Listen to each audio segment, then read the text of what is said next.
चाणक्य के आसपास के सभी समर्थकों का छत्तीस बिरादरी का अभिनंदन करती हूँ।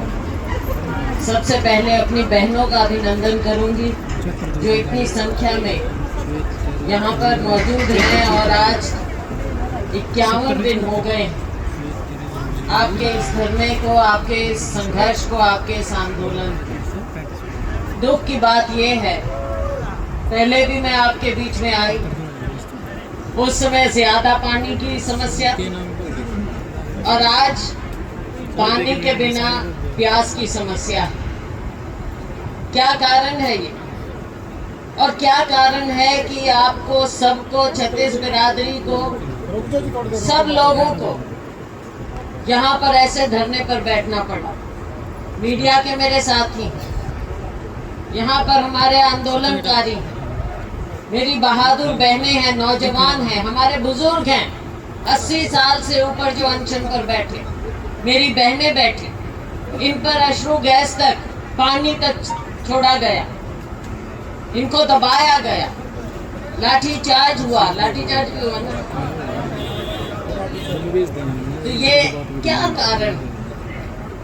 अपने हक के लिए, अपनी प्यास बुझाने के लिए लोग यहाँ पर अपना आंदोलन कर रहे हैं। और आंदोलन की भी नौबत क्यों आई?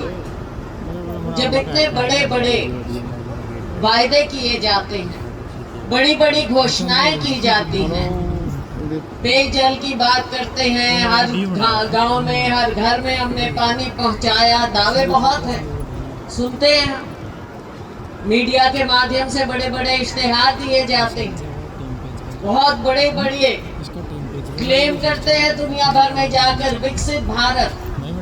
अब विकसित भारत की कहानी चाणक्य में आके देख लें, यहाँ पे आके पूछ लें। मीडिया के मेरे साथियों, आपकी भी जिम्मेवारी, लोगों की आवाज उठाना। जब लोगों का दर्द होता है तो जिम्मेवारी होती है मीडिया की भी और हमारी भी, विपक्ष की भी जिम्मेवारी होती है। हमारी सबकी जिम्मेवारी होती है कि जो लोगों की आवाज है उसको हम उठाएं। मीडिया के साथी अपने मीडिया के माध्यम से उठाते हैं, हम आपको समर्थन देते हैं, हम मीडिया के पास जाते हैं, हम अपने विधानसभा, लोकसभा, राज्यसभा में आपकी आवाज उठाते हैं। ये हम सबका एक दायित्व है, इसमें राजनीति की बात नहीं है। और आज यहाँ पर छत्तीस बिरादरी है, हमारे सत्यवान जी हैं, कुलबीर जी हैं, फौजी जी हैं और अनेकों असंख्य लोग यहाँ पर सरखाप हैं। सभी लोग दिलबाग जुटाए। अब मैं नाम एक एक कर मिलूंगी हमारे साथ वालों का। हाँ, नाम नहीं, हाँ मैं नाम मुश्किल हो जाएगी। हाँ, चैनल भी बैन किए क्योंकि आप असलियत दिखाने लगे। तो साथियों, क्यों? जब दावे हैं और कहा जाता है, और सबसे पहला धर्म भी यही है कि पीने का पानी तो पहुंचे, कोई प्यासा क्यों रहे। बाकी सब बातें अलग हैं, विकास की, विकसित भारत, ये सब अलग चीज छोड़ो। पीने का पानी आज के दिन भी बूंद बूंद को क्यों तरसे। जब पीछे हम आए, सारा इलाका ये पानी से भरा हुआ था। वाटर वर्क्स, मैं अभी पूछ रही थी कुलबीर जी से कि जब उस समय हमने वाटर वर्क्स देखा तो सारा एकदम कंडम हो गया था, क्या ठीक हुआ? कह रहे तो आज भी यूं ही। और मेरी बहन बता रही थी कि आके उसने क्लोरीन वगैरह क्या कुछ डाल के चले गए। कब डाला है? हाँ, एक आध दिन में, तो वो डाल के चले गए। तो क्या तब से अब तक यहाँ के लोग ऐसे बैठे रहे? कभी तो इंतहा होती है ना, तो इंतहा हो गई। जब पाइपलाइन जा रही है तो सरकार का काम है रास्ता निकालना, ना कि लाठी बरसाना। अगर रास्ता निकालते पहले दिन से मंशा होती कि यहाँ पर दिक्कत है, इलाके में दिक्कत है, पाइपलाइन जा रही है, शहर को पानी की जरूरत है, तो गांव को भी पानी की जरूरत है। अपने ही बाशिंदे हैं सारे, चाहे गांव में रह रहे हो चाहे शहर में रह रहे हैं। और अगर गांव के पास से, बिल्कुल मैंने खुद देखा यहाँ पर जहाँ टी पॉइंट बनाने का प्रयास हुआ, तो कोई गांव वालों ने तो खुद बनाया नहीं। क्यों ये सारा मामला पेचीदा किया गया? रातों रात किससे पूछ के, क्या पूछ के, कैसे आपने यहाँ पर टी पॉइंट बनाने का प्रयास किया, वो तो आप जानते हैं, गांव वाले नहीं जानते। आप जानते हैं कि क्यों काम शुरू किया आपने बीच में।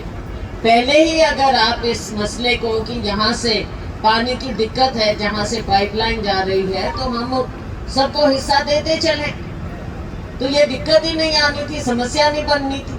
और फिर समस्या बढ़ी क्यों?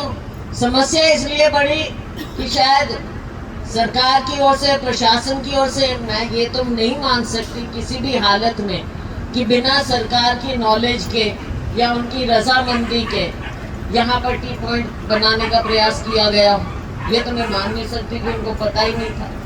फिर किसी ने अगर शुरुआत की और फिर आपने उसको रोका, तो ये सरकार किस काम की?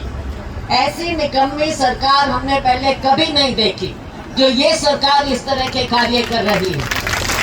लोगों को आपने आगे बढ़ाना है, कम करना है, उनको झांसे देना है। आपने तोड़ा, किसने तोड़ा, किसने खोदा? आपने किया। लोगों को झूठ बताने की कोशिश की। या तो आप चाहते नहीं थे वहां पे टी पॉइंट बने, और अगर चाहते थे तो रोका क्यों? और बातचीत क्यों नहीं कर रहे लोगों से?